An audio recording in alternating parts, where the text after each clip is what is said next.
Hi hello ನಮಸ್ತೆ ಎಲ್ಲರಿಗೂ ಸ್ವಾಗತ ಮತ್ತೊಮ್ಮೆ ನಮ್ಮ ಚಾನಲ್ಗೆ. ಇವತ್ತಿನ ರೆಸಿಪಿನಲ್ಲಿ ನೋಡ್ತಿರ್ಬೋದು ಒಂದು ಸೂಪರ್ ಟೇಸ್ಟಿ ಆಗಿರುವಂಥ ಸೈಡ್ ಡಿಶ್ ಮಾಡಿ ತೋರಿಸಿದ್ದೀನಿ. ಚಪಾತಿ, ರೋಟಿ, ಪೂರಿ ಯಾವುದಕ್ಕೆ ಬೇಕಿದ್ರೂ ಇದು ಸೂಟ್ ಆಗುತ್ತೆ. ಬಿಸಿ ಬಿಸಿ ಅನ್ನಕ್ಕೆ ತುಪ್ಪವನ್ನು ಹಾಕ್ಕೊಂಡು ಇದನ್ನು ಸೈಡಲ್ಲಿ ಹಾಕ್ಕೊಂಡು ತಿಂತಾಯಿದ್ರೆ ತುಂಬಾ ರುಚಿಯಾಗಿರುತ್ತೆ. ಬನ್ನಿ ಹಾಕಿದ್ರೆ ಇದನ್ನು ಮಾಡೋದು ನೋಡೋಣ. ಇದಕ್ಕೆ ನೋಡಿ ಒಂದು ಸೌತೆಕಾಯಿನ ನೋಡಿ ಸಣ್ಣದಾಗಿ ಕಟ್ ಮಾಡಿಕೊಂಡು ನಾನಿಲ್ಲಿ ಇಟ್ಕೊಂಡಿದ್ದೀನಿ. ಒಂದು ಪಾತ್ರೆ ಬಿಸಿ ಇಟ್ಕೊಂಡಿದ್ದೀನಿ. ಇದಕ್ಕೆ ಒಂದೇ ಒಂದು ಸ್ಪೂನ್ ಆಗೋಷ್ಟು ಎಣ್ಣೆನ ಹಾಕ್ಕೊಂಡಿದ್ದೀನಿ. ಎಣ್ಣೆ ಬಿಸಿ ಆಗ್ತಿದ್ದಂಗೆ ಸಾಸಿವೆ ಜೀರಿಗೆನ ಹಾಕ್ಕೊಳ್ತಾ ಇದ್ದೀನಿ. ಸಾಸಿವೆ ಜೀರಿಗೆ ಚೆನ್ನಾಗಿ ಫ್ರೈ ಆದಮೇಲೆ ಕರಿಬೇವಿನ ಸೊಪ್ಪನ್ನು ಹಾಕ್ಕೊಂಡಿದ್ದೀನಿ. ಕರಿಬೇವಿನ ಸೊಪ್ಪನ್ನು ನೀವು ಬೇಕಿದ್ರೆ ಸಣ್ಣದಾಗಿ ಕಟ್ ಮಾಡಿಕೊಂಡು ಕೂಡ ಇಲ್ಲಿ ಹಾಕ್ಕೊಳ್ಬೋದು. ಹಾಗೆ ಒಂದು ಚಿಕ್ಕ ಗಾತ್ರದ ಈರುಳ್ಳಿನ ಸಣ್ಣದಾಗಿ ಕಟ್ ಮಾಡ್ಕೊಂಡು ಹಾಕ್ಕೊಂಡಿದ್ದೀನಿ. ಒಂದು 2 ಹಸಿಮೆಣಸಿನ್ಕಾಯಿನ ಸಣ್ಣದಾಗಿ ಕಟ್ ಮಾಡ್ಕೊಂಡು ಹಾಕ್ಕೊಂಡಿದ್ದೀನಿ. ನೀವು ಇಲ್ಲಿ ಹಸಿಮೆಣಸಿನ್ಕಾಯಿ ಪೇಸ್ಟನ್ನು ಕೂಡ ಬಳಸ್ಬೋದು. ಚೆನ್ನಾಗಿ ಫ್ರೈ ಮಾಡ್ಕೊಳ್ಳಿ. ಈರುಳ್ಳಿ ಪೂರ್ತಿಯಾಗಿ ಟ್ರಾನ್ಸ್ಪರೆಂಟ್ ಆಗೋವರೆಗೂ ಫ್ರೈ ಮಾಡ್ಕೊಂಡು ಆದಮೇಲೆ ಇದಕ್ಕೆ ನಾವು ಆವಾಗಲೇ ಸಣ್ಣದಾಗಿ ಕಟ್ ಮಾಡಿ ಇಟ್ಕೊಂಡಂಥ ಈ ಸೌತೆಕಾಯಿ ಏನಿದೆ ಇದನ್ನು ಕೂಡ ಹಾಕ್ಕೊಳ್ತಾ ಇದ್ದೀನಿ. ತುಂಬಾ ಸಿಂಪಲ್ ಆಗಿರುವಂಥ ಒಂದು ರೆಸಿಪಿ, ಆದರೆ ಇದರ ಟೇಸ್ಟ್ ಮಾತ್ರ ನೀವು ಇದನ್ನು ಮಾಡಿಕೊಂಡು ಇದನ್ನು ತಿಂದಾಗಲೇ ಇದರ ರುಚಿ ಏನಂತ ನಿಮಗೆ ಗೊತ್ತಾಗುತ್ತೆ.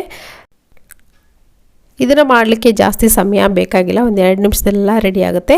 ರುಚಿಗೆ ಎಷ್ಟು ಬೇಕಷ್ಟು ನೋಡಿಕೊಂಡು ಉಪ್ಪನ್ನು ಸೇರಿಸ್ಕೊಳ್ತಾ ಇದ್ದೀನಿ. ಹಾಗೆ ಒಂದು ಅರ್ಧ ಟೀ ಸ್ಪೂನಷ್ಟು ಅರಿಶಿನ ಪುಡಿಯನ್ನು ಕೂಡ ಹಾಕ್ಕೊಂಡು ಈ ಸೌತೆಕಾಯಿ ಏನಿದೆ ಇದನ್ನು ಪೂರ್ತಿಯಾಗಿ ಸಾಫ್ಟಾಗಿ ಫ್ರೈ ಮಾಡೋ ಅಗತ್ಯ ಇಲ್ಲ. ಇದು ಕ್ರಿಸ್ಪಿಯಾಗಿ ಬಾಯಿಗೆ ಸಿಗೋ ಥರ ಫ್ರೈ ಮಾಡಿದ್ರೆ ಸಾಕಾಗುತ್ತೆ.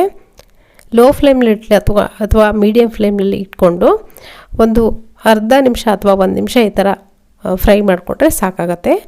ಆವಾಗ ನಿಮಗೆ ಎಷ್ಟು ಬೇಕೋ ಅಷ್ಟು ಮಾತ್ರ ಫ್ರೈ ಆಗುತ್ತೆ.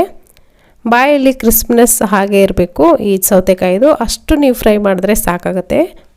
ಸೊ ನೋಡಿ ಇಷ್ಟು ಫ್ರೈ ಮಾಡ್ಕೊಂಡಿದ್ದೀನಿ. ಇವಾಗ ನಾನು ತಕ್ಷಣವೇ ಗ್ಯಾಸ್ ಫ್ಲೇಮನ್ನು ಆಫ್ ಮಾಡ್ಕೊಳ್ತೀನಿ. ಒಂದು 2 ರಿಂದ 3 ನಿಮಿಷ ಚೆನ್ನಾಗಿ ಆರಕ್ಕೆ ಬಿಟ್ಬಿಡಿ. ಆದಮೇಲೆ ನೋಡಿ ನಾನಿಲ್ಲಿ ಇದಕ್ಕೆ ಒಂದು ಕಪ್ ಆಗೋಷ್ಟು ಮೊಸರನ್ನು ತೊಗೊಂಡಿದ್ದೀನಿ. ಗಟ್ಟಿಯಾಗಿರುವಂಥ ಮೊಸರನ್ನು ಬಳಸಿ ಇದಕ್ಕೆ ತುಂಬಾ ಟೇಸ್ಟು ಚೆನ್ನಾಗಿ ಬರುತ್ತೆ.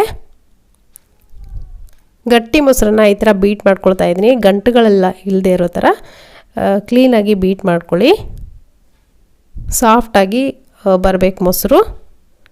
ಇವಾಗ ನೋಡಿ ಪೂರ್ತಿ ತಣ್ಣಗಾಗಿದೆ ನಾವು ಮಾಡಿರುವಂಥ ಸೌತೆಕಾಯಿ ಮಿಕ್ಸ್ಚರು. ಇದಕ್ಕೆ ಮೊಸರನ್ನು ಸೇರಿಸ್ಕೊಂಡು ಒಂದ್ಸರಿ ಚೆನ್ನಾಗಿ ಮಿಕ್ಸ್ ಕೊಡಿ.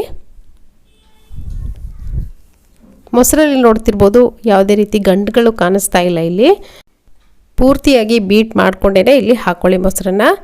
ನೋಡಿ ಇವಾಗ ಸೂಪರ್ ಟೇಸ್ಟಿ ಆಗಿರುವಂಥ ಒಂದು ಈಸಿಯಾಗಿ ಕ್ವಿಕ್ಕಾಗಿ ಮಾಡ್ಬೋದಾದಂಥ ಒಂದು ಸೈಡ್ ಡಿಶ್ ರೆಡಿಯಾಗಿದೆ.